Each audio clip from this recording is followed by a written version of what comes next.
visage froissé. Le coût du taxi, maintenant, là, je vous assure, le coût du taxi, c'est à partir de là où je viens en Cyprien, pour la poste centrale. Si tu n'as pas 1000 francs en aller-retour, tu ne marches pas. C'est déjà cher comme ça. Hein? Moi, j'ai grandi à Biémassi, à Tantan Week-end. Je vous dis. J'ai grandi à Tantan Week-end, c'est. Waouh! Voilà. Je vous assure, partir de là, et le taxement vous imposez, il vous dit, c'est un plan de laisser. Et puis les taxements du pays là qui sont sauvages, c'est le taxi de ta mère. Voilà. Les taxements du pays sont nerveux. Voilà. J'ai la chance que ma maman, c'est ma mère qui est une de vos fans incontournables. C'est d'ailleurs grâce à elle que j'ai connu Madame Web qui vit du côté de la France. Je pense actuellement, elle est dans Boucle Direct. Lorsqu'elle arrive ici au Cameroun, elle est régulièrement choquée parce qu'en réalité, tout le monde est nerveux. En fait, elle dit non, mais je vous comprends en fait. Je vous comprends en fait. Donc vraiment, à vous autres, votre voix porte et je suis sûr que donc, voilà, le fait que nous... Mais vous-même, vous ne faites rien. Vous êtes là, vous buvez la bière au quartier. Je ne sais pas. Parce que la diaspora, nous, on s'est trop battu, on s'est trop sacrifié. Vous-même, vous ne faites rien. Les gens sont seulement dans les bars 24/24. Je ne sais pas. Je ne sais pas comment je peux vous en sortir. C'est fait à dessein. C'est fait à dessein. Le père d'Abouti, par exemple, c'est pas le père. Il y a plus, je répète, au niveau du Cameroun, il y a plus de bars que, par exemple, d'établissements. Là où je vis, je peux compter le nombre de bars, c'est pas donc ça se compte tous les doigts. Mais tu ne verras pratiquement pas un centre de santé dans les environs. Donc, je me dis, c'est fait à dessein pour aboutir davantage. Souvenez-vous du feu Charles Télé qui disait que non, voilà, tout cela est fait à dessein parce qu'un peuple, une jeunesse qui passe le temps à boire, je demandais moi comment est-ce qu'elle va réfléchir. Elle ne réfléchit pratiquement pas. Elle ne réfléchit pratiquement pas. Et je vous dis, nous sommes dans un régime pratiquement répressif. Les Camerounais, j'ai vu l'affaire Hervé Bobda, c'est parti à défrayer la chronique la toile, qui a enflammé la toile il y a de cela pratiquement 2 semaines. Les gens se sont manifestés, mais je ne comprends pas pourquoi est-ce qu'avec le même argument, lorsqu'il s'agit des problèmes quotidiens, les gens n'arrivent pas à faire un et à faire bloc et très levé. Quand il s'agit peut-être des faits divers, nous sommes aptes à faire des shootings. Comme on aime le Congo, ça. Voilà.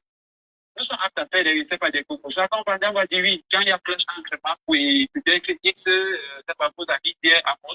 Vous allez voir tout le Cameroun est en révolution. Mais lorsqu'on vous dit non, voilà, nous sommes dans le noir. Nous sommes incapables de nous lever, de dire non, voilà, défendons une cause qui est, je sais pas qui est commune. Et le problème du Camerounais, pour finir, je me dis, c'est le mampatisme, parce que le Cameroun, c'est tout pour lui, rien pour les autres. Tout pour lui, rien pour les autres. S'il est bien, moi, je me suis plaint, par exemple, auprès de mes voisins pour dire non, regardez la facture que j'ai, on dit non, écoute, tu n'as qu'à gérer ça tout seul. Tu n'as qu'à gérer ça tout seul. Je suis allé au service de réclamation pour leur demander, voilà, qu'est-ce qui se passe pour que je puisse arriver à payer une facture pareille. On me dit non, paye d'abord et on va voir le reste. Et chez nous, une fois que tu as payé, c'est bon. Moi, j'ai décidé personnellement de ne pas payer de ne pas payer l'eau. Et je vais vous envoyer une vidéo tout à l'heure. Pendant que les Camerounais meurent de soif, nous avons le Blaise Moussa, qui est le directeur de Cameroun, qui est en train de célébrer un mariage là, en grande forme. Donc, on se moque des Camerounais à un point où, je vous assure, c'est déplorable. Papa, il ne devait pas célébrer. Papa, est-ce qu'il ne devait pas célébrer son mariage? Quand même, lorsque les Camerounais, je ne sais pas, sont autant paupérisés et puis quelqu'un se lève, il nargue pratiquement, il a habillé tout de blanc, pendant que nous autres, une fois que tu mets le blanc, à peine tu arrives au niveau de ce là, parce qu'actuellement, là, nous sommes en plein chantier parce qu'il n'y a même pas de route. Je vous assure que non, ton blanc ne fait pas 10 minutes, il est déjà jaune. Il est jaune. Mais lui, il est en tout blanc, tu vois comment dans une salle somptueuse, il est avec son épouse, il nargue pratiquement les Camerounais. Maintenant, vous qui vivez de l'autre côté, je ne pense pas que non, vous, c'est pas aussi extravagant que ça. Non, il a dit de fêter un somptueux mariage. Je vous assure. Vous êtes suffisamment informés, allez-y fouiller, vous allez retrouver ces images-là qui sont toutes de la toile. Papa, il devait pas. Pendant que les Camerounais boivent la bière, il va pas aller se marier. C'est qu'il faut que le bas peuple apprenne à réclamer. C'est parce qu'on montrer que tout va bien. Tout ne va pas bien. On dit qu'on augmente le riz. Si vous décidez de ne plus acheter le riz, si vous décidez de dire OK, on n'achète plus le riz, on les abandonne avec. Vous pensez qu'ils ne vont pas baisser le prix? Je répète, encore, Flo, moi je suis tout à fait d'accord avec vous, mais je dis que nous avons, il y a une adéquation entre les dits et la réalité. Lorsqu'on dit consommons par exemple camerounais, allez-y voir combien le riz de coûte par exemple.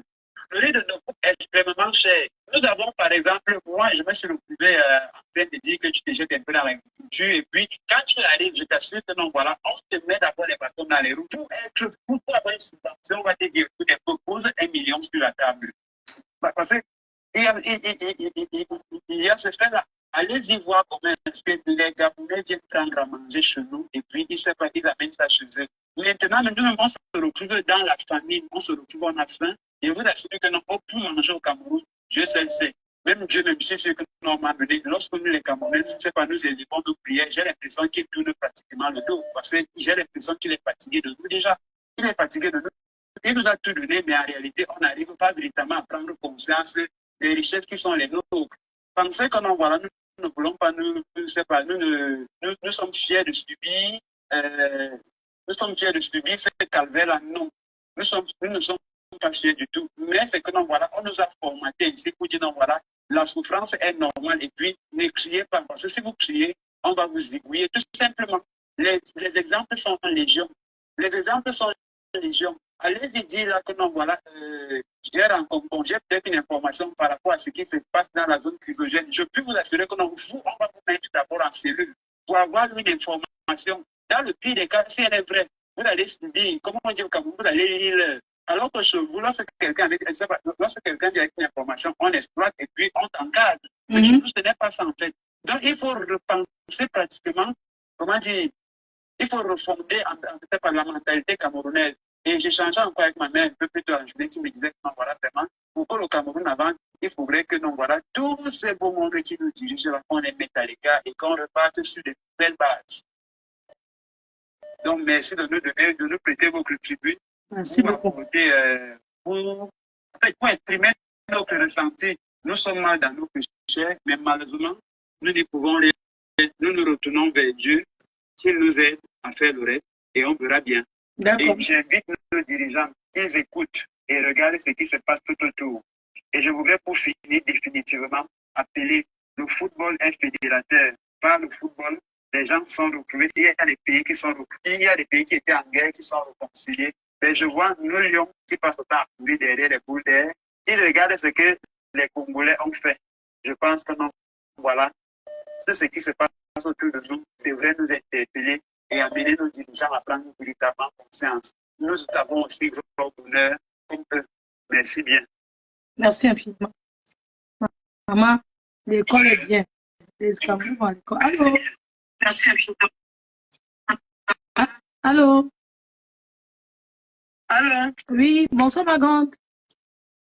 Bonsoir Flore, c'est Mémé. Tu appelles d'où? J'appelle du chalet. Ta maison. Ouais. Bon, je voulais dire quoi? Je vais d'abord être un peu hors sujet, Flore. Flore, il y a 1130 personnes là. Liberté, j'espère que tu es là. Tu m'as dit que tu es dans le direct, tu m'écoutes. Flore, devant 1130 personnes. Je voulais te dire que je m'excuse pendant toutes ces